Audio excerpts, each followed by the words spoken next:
are here because the outside world rejects you. Hey, what's up, everyone? Welcome to another Ninja Turtles comic review podcast. I am the Old Turtle Den. This is my co-host, Stacy Jones. How you doing? Hello, I'm doing good. Heck yeah. We're here to cover issue number 2 of the Teenage Mutant Ninja Turtles IDW Comics relaunch. Yep, so the ones that relaunched after issue 150. So for those who missed our issue 1 podcast, I think we explained it in there. Yeah. I don't remember, but yeah, so the comics went all the way up to issue 150. So the IDW comics, the ones that started back in 2011. Yeah. And recently they said, we're going to relaunch the comics, and with a whole new writer, a whole new artist, but it's going to be the same turtles. So the story continues, just there's a new numbering system, a new number 1, and now we're here to cover number 2 of the relaunch. Yeah. Hope that makes sense. Yeah. All right. So let's explain a little bit of the first issue. Yes. Of Let's the talk. relaunch. Yeah. Let's talk a little bit. Just for anybody who maybe missed that first episode. Let's go ahead and kind of, go over what happened, the events of issue 1 before we jump into issue 2. Just real quick, kind of some major points that happened. Yeah. So issue 1 was about Raphael. So for those who don't know, in this relaunch, the first 4 issues, each one of the comics is going to be about a specific turtle. They all got separated sort of at the end of the first 150 issues. They all kind of went their separate ways. Yes. And they're all doing their own thing, right? So in the first issue, we see that Raphael ended up going to the West Coast. Mm-hmm. Looks like he got into some trouble. Now he's in jail. Yes, he ended up in prison. And there's some pretty interesting stuff happening to him within the prison. There's a deal that he and the warden have going on.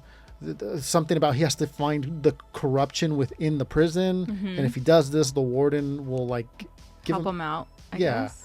Although he ends up getting out anyways. Yeah. And let's go through some more of what happens in that. So the new prisoners arrive and we find out that they're ninjas, and something happens to where Raphael sees that they killed a guard or something, and this sets up like a rooftop battle between Raphael and these new ninjas. And it's during this fight where Raphael realizes that it's a distraction. Yes, and because they're actually have other ninjas that are killing the warden during this fight. Yeah. And when we first read it, we thought, oh man, like this Raph's going to be in prison forever because of this, right? Mm-hmm, mm-hmm. But by the whole end of the comic book, Raphael just ends up saying like, well, who the heck are these new ninjas? Yeah. I need to go warn my brothers. And he just escapes from the prison, right?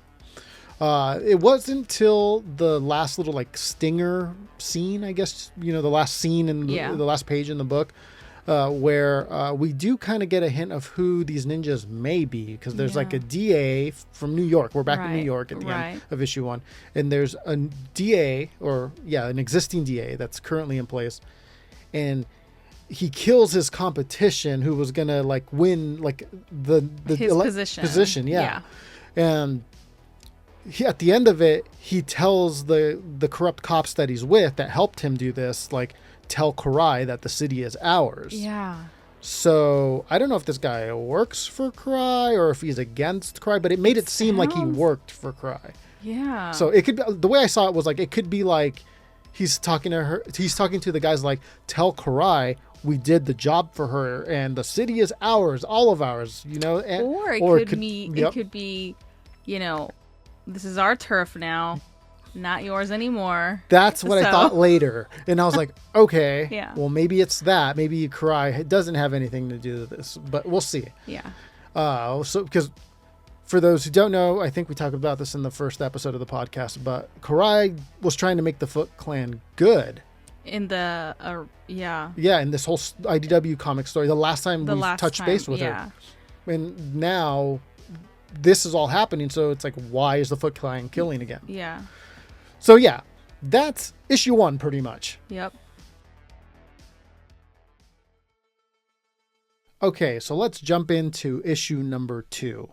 And this is the one that has to do with Mikey. And this was written by Jason Aaron, who's in charge of this whole relaunch. He's in charge of writing for this whole new story. So this is all going to be pretty much his vision of the Turtles. Yeah. And the art on this second issue is by Rafael Albuquerque. Okay. So let's go ahead and jump into it. This one's called Return to New York, Part 2. All right. Yeah, so we start off with Mikey. It seems like his theme song, Go, Go, Extreme Green Ninja Teen, is playing. Yeah. And we see a bunch of like scenes here where he's on a bike, motorcycle, and yeah, he's famous now. He's famous in Japan. And you see him on a hang glider and then surfing, fighting some kaiju monster. Yeah, it's outrageous. It's over the top.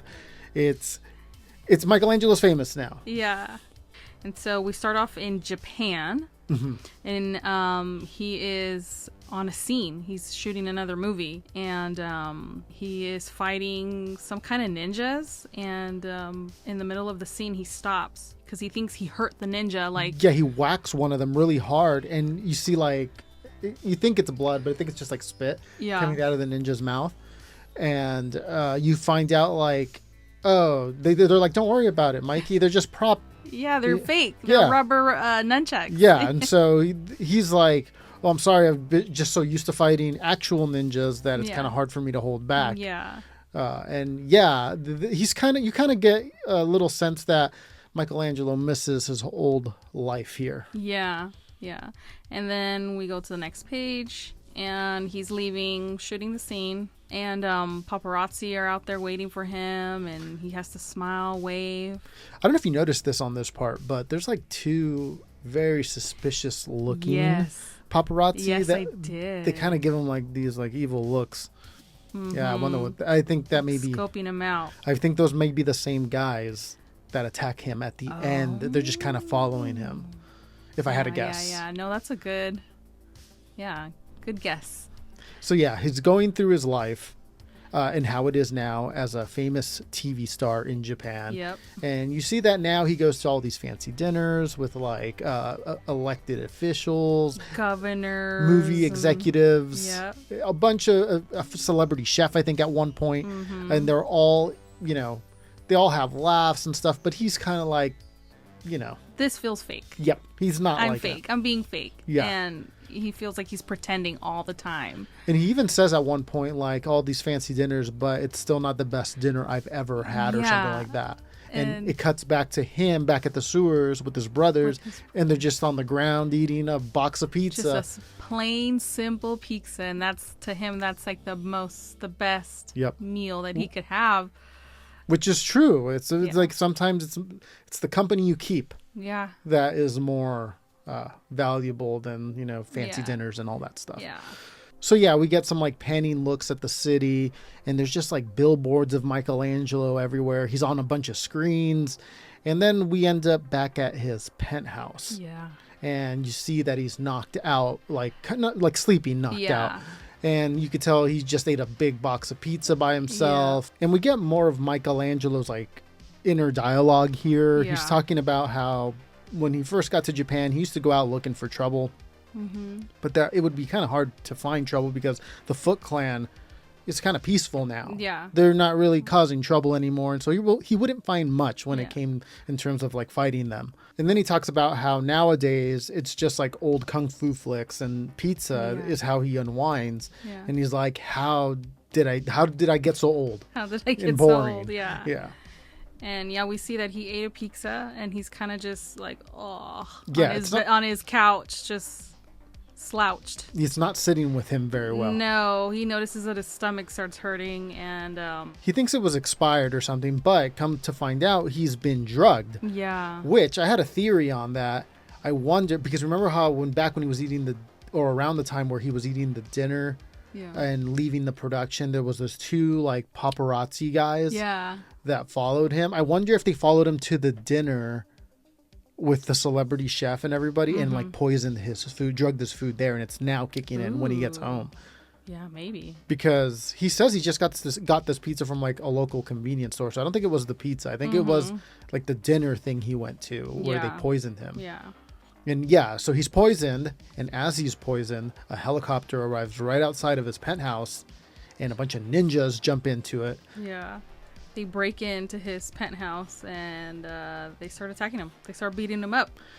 What did you think of their uniforms? They have some kind of like glowing eyes and glowing trim on their clothing, on their outfits. I didn't know if this was because of the drugs or if they have like reflective stuff on their gear, but there is one part that kind of stood out to me was the little symbol on their forehead.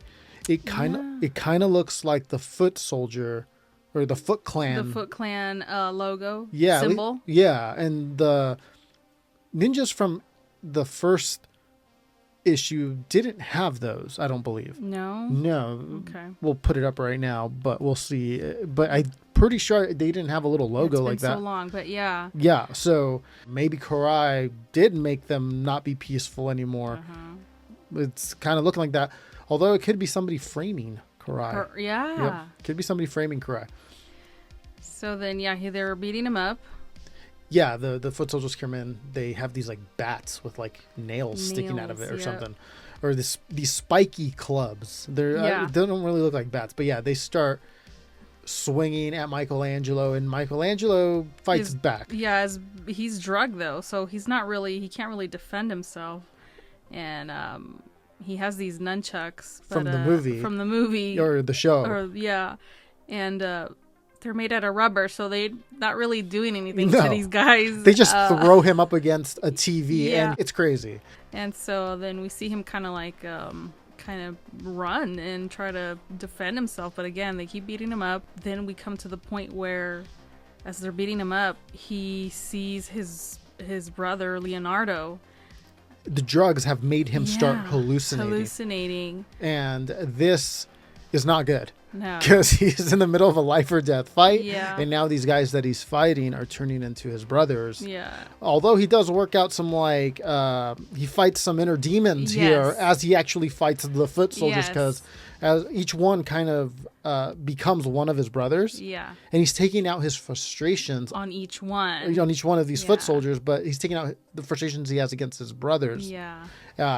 What was he saying? Saying like they abandoned him or something? He feels that they abandoned him because at the end of the 150 run of the IDW, they kind of went their separate ways. Right. And so he kind of never got a say in it. No. He was just kind of got carried. Yeah. He just kind of let the wind take him wherever.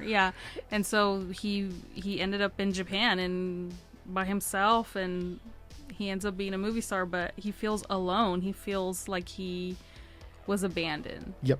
And that's what you're talking about, that he's fighting some internal demons. Yeah. Meanwhile, actually fighting foot soldiers. Foot soldiers. Or so we assume they're foot soldiers. Yes. At one point, though, the foot soldiers, or these turtles that he's seen in his head, start beating him up pretty bad. Yeah. One of them, the one that is represented as Raphael, punches Michelangelo in the stomach so hard that he punches him so hard that Michelangelo throws up.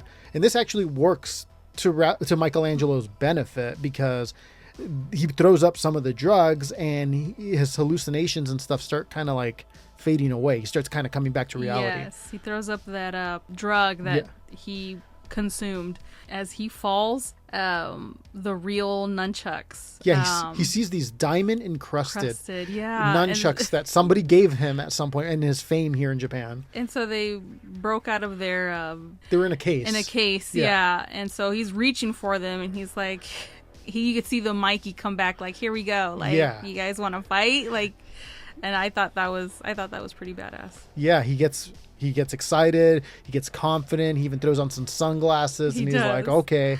Now he starts getting his confidence back, and he goes, let's go for it. Yeah. And then it gets really sparkly here, by the way, because he's hallucinating. Yeah. There's diamonds reflecting light. The ninjas have that reflective gear, and so it's really bright. So yeah, he puts on those sunglasses. I thought this art here, I thought it stood out. Yeah, this is my favorite. Kind of 80s almost. I thought I like that. I like at least like the color schemes, like a lot of pinks and blues, which I thought looked pretty cool. He also, I feel he gains a little bit of his confidence, because while he was fighting his brothers, he was kind of like because they kept telling him, like, you never listened, you just wanted to play on your games and go out or whatever. And then he kind of gains this kind of confidence as this is happening. And so right now that he's back, he's kind of like, he got out all the things. In case you haven't heard, I'm kind of a big deal. Like, right, he got out all the things off his chest that he's been wanting to tell his brothers, even though he didn't actually tell his brothers. Right. But he's gotten like, you guys left me, and without you guys, I still managed to become the most famous star in Japan. So screw you guys. And he's kind of like, I could do it myself. And that's kind of, you're right. That's when he gains. That was kind of like the big thing that made him gain his confidence back and lead him to start winning the fight here against these foot soldiers. Yeah. Now he does beat them all up pretty badly, and he does end up getting finally to like the last one, and the last foot soldier's there on the ground, kind of like with his hand up, like pleading with Michelangelo. And Michelangelo's just looking down at him like he's about to crack him with one of the nunchucks. And you hear a voice from off frame say, Mikey. Yeah. And we see that it's Raphael. He's standing right behind him. So he finally found one. Raphael. So like we were discussing from the issue 1, Raphael went to find his brothers. The first brother he finds is Michelangelo. Mikey. Yep. In Japan. He said it came as fast as I could. Yeah, he came as fast as he could, but as he says that, then Mikey turns and kind of hits him with the nunchuck, and Raphael says, Mikey, what the hell? So, he kind of hits him, and I think it's kind of, again, that frustration that he felt like. So you didn't think he was you don't think he was still hallucinating? I thought he was still hallucinating. I don't think so. Maybe a little bit of both? Maybe a little bit of both. I feel like he didn't really care if he was hallucinating or not. He was going to hit this is Raphael regardless. Yeah, I kind of feel like he's like, you jerk, like you guys left me. And so he's kind of like, Michelangelo does say, or Raphael says something interesting here before he gets hit, saying that looks like the Foot Clan was faster. And so at least they think it's Karai for sure. Mm-hmm. And I just thought that was interesting that, that they mention that because we kind of don't know, but they're saying that it is. So it's definitely not only implied to us, but to the characters in the story as well, that the Foot Clan have turned bad again. Mm-hmm. Again, I still am holding out on my Karai is getting framed theory. Yeah, I think something's happening that we still don't know. I'm still holding on to that until I see Karai say, kill the turtles. Yeah, I think somebody's purposely making her look bad. Yep. So then they fight again. So the Hamato clan fights the Foot Clan again. Yeah, me too. Something. There's a reason why. Because why would Karai just all of a sudden be like, all right, let's kill the turtles again? I mean, we could be wrong, but we'll find out. Yeah, we'll see. Yeah, there could be something else. Yeah, maybe something. So then we also see at outside of his penthouse, you see the rest of the what we assume the Foot. The Foot is jumping in. They're coming in. They realize that now there's 2 turtles. There's two of them alive in there. So they're gonna go and attack, and then they say their orders from New York are that no turtle gets out alive. Yep. So again, no, they're not saying specifically like orders from Karai. Yeah. They're saying orders from New York. Yeah. And that could be that DA that we didn't know if they were working with Karai. I was thinking the same thing. Mm-hmm. So, we'll see. So, these foot soldiers, the rest of them, because they're pretty much backup, they're coming into the penthouse. Mm-hmm. And, and as they're entering the building, we cut back over to Michelangelo and Raphael, who now you see Michelangelo leaping through the air and like going to attack Raph. Yeah. And he says here, now that the drugs have worn off, like I'm thinking straight. So it's actually confirmed here that he's not drugged anymore as he attacks Raphael. Yeah. So he knows what he's doing. Yeah. Why do you think that is, that he's attacking? It looks on this page that he's attacking his brother, or do you think there could be somebody behind Raphael about to stab Raph, and like when we jump into the next issue, he's going to be like, watch out behind you or something. Yeah, I thought something like that. Yeah, because I'm like, oh man, they're going to fight?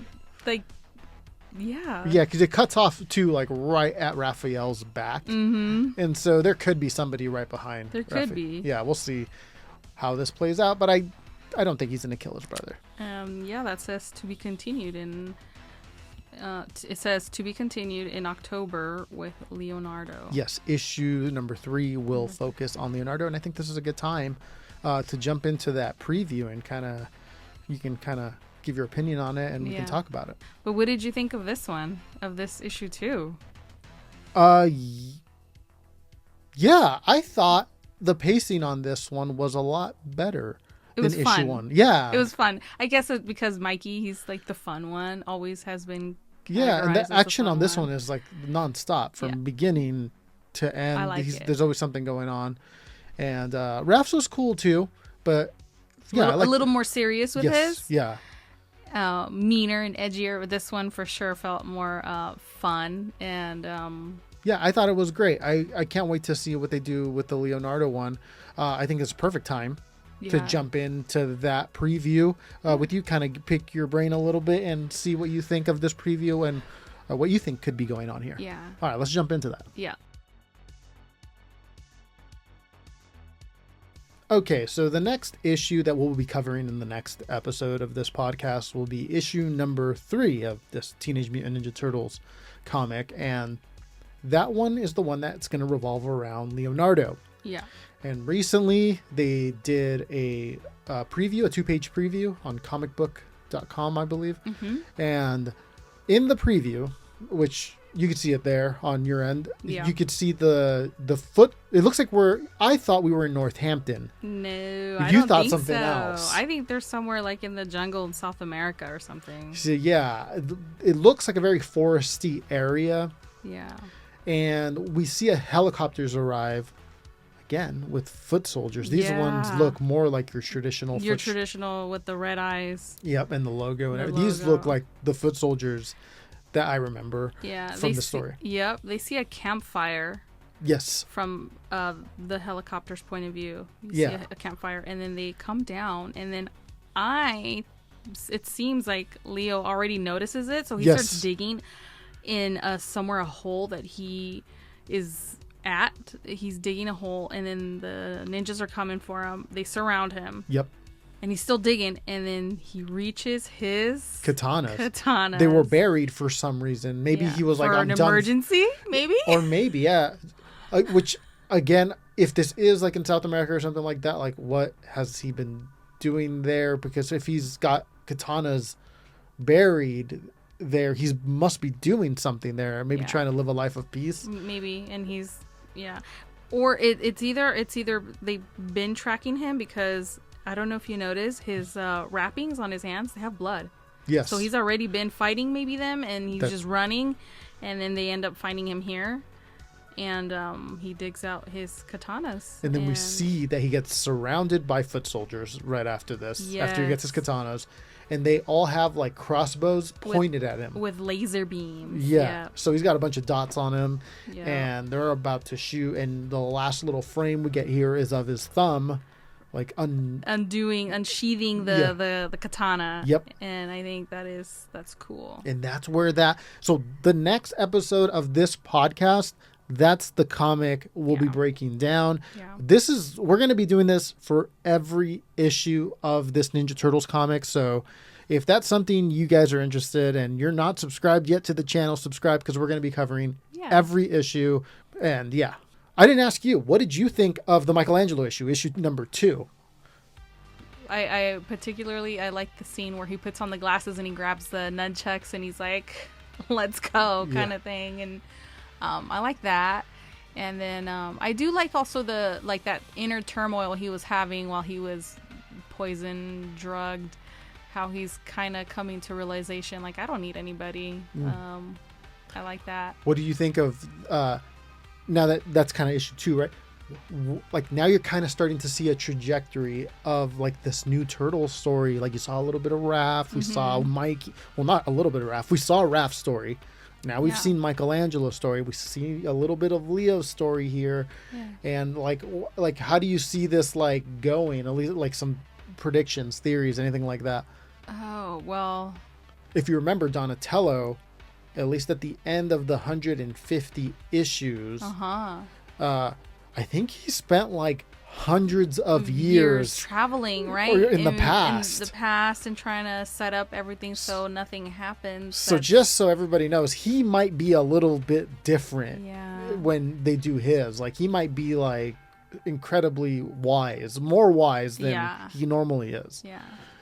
And that's right, because he did travel. Maybe even a little bit broken too, because some of the previews I've seen of that, which we'll talk about on Leo's podcast, some of the little images and stuff I've seen of him, he kind of looks like his mind has been broken. Yeah. A little bit, like he's all those years alive. He probably traveling through space and time. Yeah, he's different. He might not be the same Donnie that they knew.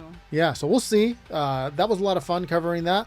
We'll be back. I think we might start covering The Last Ronin 2.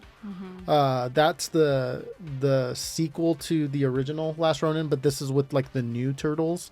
We might start covering that here on the podcast, but that's a different continuity of Ninja Turtles. So just so everyone knows, we might start covering that continuity, the Last Ronin continuity, here on the podcast if we get a little more time here, which I think we might. Yeah. Did I ask you what did you think about the Mikeys? Yeah. You asked me right when we were. What are your predictions, though? Oh, predictions. How you said the part that interests me the most. So I don't know if you've seen like some of these covers for these issues. There's these one covers. I forget who did them. I'll put it right here. Of like these covers of these 4 issues, right? Yeah. So there's the issue of Raph, and it's very red, like a dominant cover, and then Michelangelo, and his is a very orange dominant cover, and then there's this one of Leo, which is issue 3, the upcoming one, and that's a very blue, and then Donatello purple, right?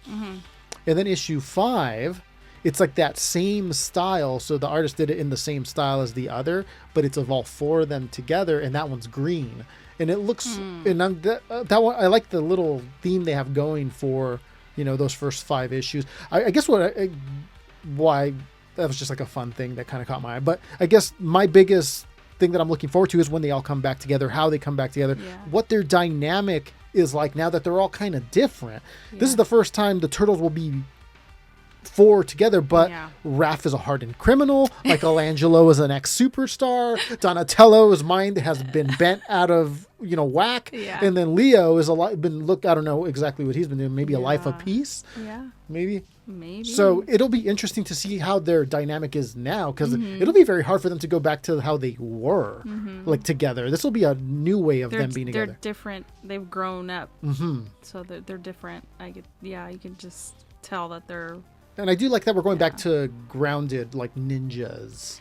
Me too. I like that. Yeah, because it's fun to go do the cosmic stuff and all that. But that's cool too. But when you restart the Turtles, I feel like you should always go back to street level stuff before and build up to the crazy stuff. I think so too. Yeah. I like that. I like that they did that.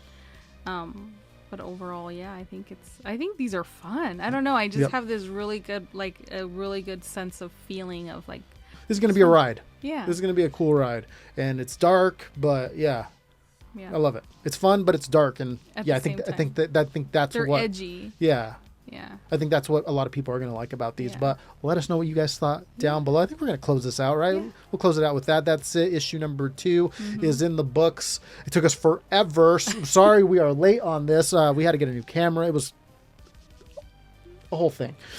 But we're back. We got new chairs. They don't match, but it's okay. They're comfortable. I'm more comfortable in this chair than I was in the other chair. It squeaked a lot. Yeah. So I'm happy we got new chairs. I'm happy we're back, and I look forward to doing more of these. I hope you guys follow us along for the coverage. And that wraps it up for this podcast. Follow us on all the socials. Yeah, she's at Stacy Jones. Stacy Jones, on Twitter, Instagram. I think that's it. That's it for now. Yeah, and then at the Old Turtle Den on everything under the sun. Yeah. And the website. Yeah, and the website. www.theoldturtleden.com. Yeah, thanks everybody for watching. Do you have anything to say to the listeners before we head on out? What did you guys think about it? Have you guys read it? What are your predictions? Yeah, predictions is kind of like where it's at. I feel like we're getting to that point because they're all about to meet up. Yeah, it's gonna be fun. But yeah, let's close it out. Thanks, everybody. We'll see you in a little bit with another one. Take care. Bye.